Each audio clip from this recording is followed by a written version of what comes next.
ഇയാളായിരുന്നോ? ഞാനും വിചാരിച്ചു ആരാ ഇപ്പൊ കുളത്തിൽ കുളിക്കുന്നേന്ന്. കുറെ നാളായി കുളത്തിലൊക്കെ കുളിച്ചിട്ട്, കണ്ടപ്പോ ആഗ്രഹം. ഇവിടെ ഇപ്പോ കുളത്തിൽ ആരും കുളിക്കാറില്ല. പിന്നെ വർഷത്തിലൊരിക്കൽ തിരുവാതിരയ്ക്ക് ഞാനും ചിത്തിയും വന്ന് കുളിക്കും, അത്ര തന്നെ.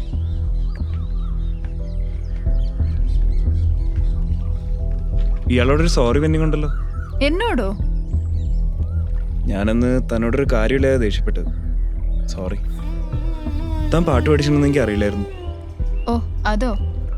എന്നോട് മര്യാദ കാണിക്കേണ്ട കാര്യമൊന്നുമില്ല. അതിവിടെ ആരും കാണിക്കാറുമില്ല.